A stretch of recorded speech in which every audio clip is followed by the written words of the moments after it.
Jeremiah 7, the nation that wouldn't obey God. The message from God to Jeremiah. Stand in the gate of God's temple and preach this message. Say, listen, all you people of Judah, who come through these gates to worship God. God of the angel armies, Israel's God, has this to say to you. Clean up your act, the way that you live, the things that you do, so that I can make my home with you in this place. Don't for a minute believe the lies being spoken here. This is God's temple, God's temple, God's temple. Total nonsense. Only if you clean up your act, the way that you live, the things that you do. Only if you do a total spring cleaning on the way that you live and treat your neighbors. Only if you quit exploiting the street people and the orphans and the widows, no longer taking advantage of innocent people on this very site, and no longer destroying your souls by using this temple as a front for other gods. Only then will I move into your neighborhood. Only then will this country I gave your ancestors be my permanent home, my temple. Get smart. Your leaders are handing you a pack of lies and you're swallowing them. Use your heads. Do you think that you can rob and murder, have sex with the neighborhood wives, tell lies nonstop, worship the local gods, and buy every novel religious commodity in the market, and then march into this temple set apart for my worship and say, we're safe, thinking that the place itself gives you a license to go on with all this outrageous sacrilege? A cave full of criminals. Do you think that you can turn this temple set apart for my worship into something like that? Well, think again. I've got eyes in my head. I can see what's going on. This is God's decree. Take a trip down to the place that was once Shiloh, where I met my people in the early days. Take a look at those ruins, what I did to it because of the evil ways of my people, Israel. So now, because of the way that you have lived and failed to listen, even though time and time again, I took you aside and I talked seriously with you. And because you refused to change when I called you to repent, I am going to do to this temple, set aside for my worship, this place that you think is going to keep you safe no matter what, this place that I gave as a gift to your ancestors and to you, the same as I did to Shiloh. And as for you, I'm going to get rid of you. The same as I got rid of those old relatives of yours around Shiloh, your fellow Israelites in that former kingdom to the north.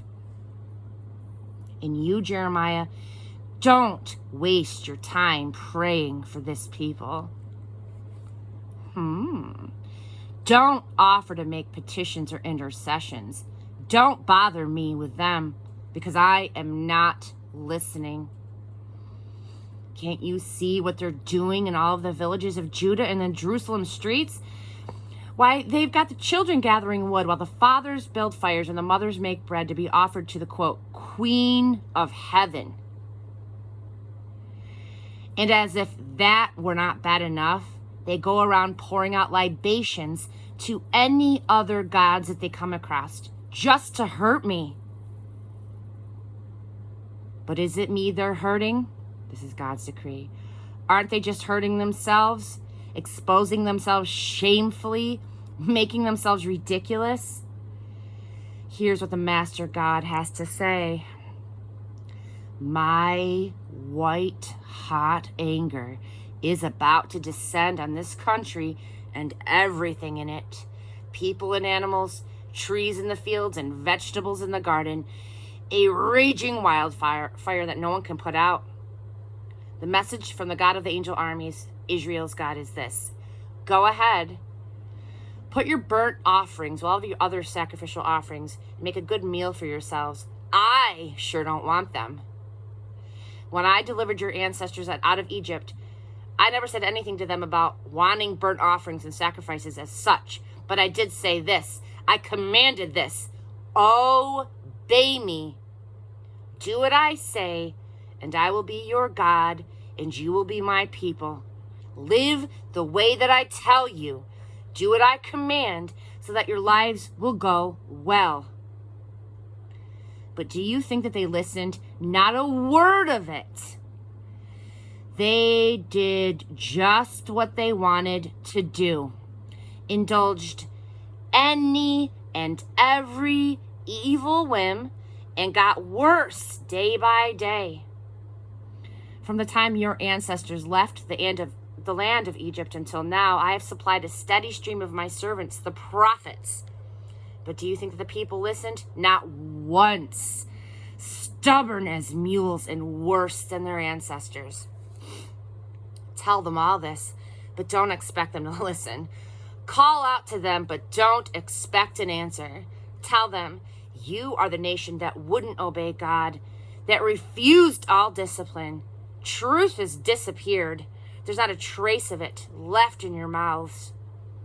So shave your heads, go bald on the hills and lament, for God has rejected and left this generation that has made him so angry. The people of Judah have lived evil lives while I've stood by and watched. This is God's decree. In deliberate insult to me, they have set up their obscene God images in the very temple that was built to honor me. They've constructed Topheth altars for burning babies in prominent places all through the valley of Ben Hinnom, altars for burning their sons and daughters alive in the fire. A shocking perversion of all that I am and all that I command. But soon, very soon, this is God's decree, the names Topheth and Ben Hinnom will no longer be used. They will call the place what it is, Murder Meadow. Corpses will be stacked up in Topheth because there's no room left to bury them. Corpses abandoned in the open air, fed on by crows and coyotes. They'll have the run of the place. And I will empty both smiles and laughter from the villages of Judah and the streets of Jerusalem. No wedding songs, no holiday sounds, dead silence.